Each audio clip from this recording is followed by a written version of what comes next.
Okay, so to be honest, I'm not extremely political, but what I do know is that Evers helped with appointing somebody who allowed somebody to do something horrific to me. It could literally be anything. Personally, I have PTSD, anxiety, pain, um, neuropathy, which means losing certain ability in your legs and arms. And the doctors can't find out why. And I've been to the hospital, I think twice now for sure, since this incident happened. I have no reason for this to be happening to me, my neuropathy. So it could like seriously damage everybody's like nervous system and their like just mentality. Like I could not scream out. I was trying. I thought I was. In my mind I could hear it.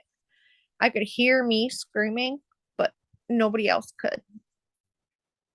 And for the couple that was in the living room, they may or may not have heard me struggling, but they did not hear me until I was able to knock him down and on top of me to get him to stop strangling me and trying to drag me into his room. Because finally I was able to scream out when he fell on top of me because his hands weren't on my throat anymore. And I said, help me, help me. And he took him off of me.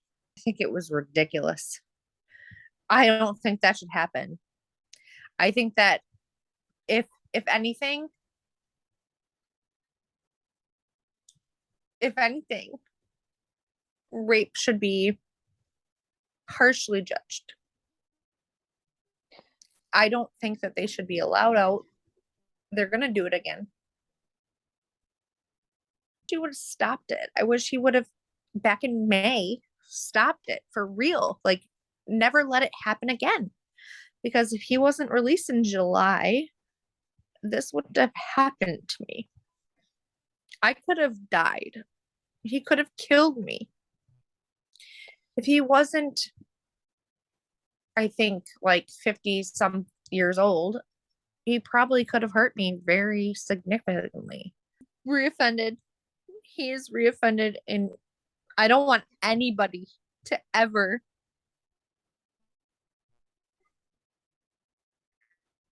have to deal with this again. It's horrible. I feel dead inside. Like it's horrible. He was at a gas station down the street from my house, and when I was getting cigarettes, his friend asked me if I could help them get a ride to his house. So I took them to his house, and for the first night, it was all good. Like everything was fine. Like there was nothing wrong. I felt safe. Everything was great. Like we all got along. Everything was good. But then, like over the couple weeks, he started to get possessive. The night that this happened, I wasn't even trying to be there. I had already started ignoring him, everything. And I was trying to leave. I was like, okay, well, if you don't want to leave with me and get out of this situation, then I'll just leave myself.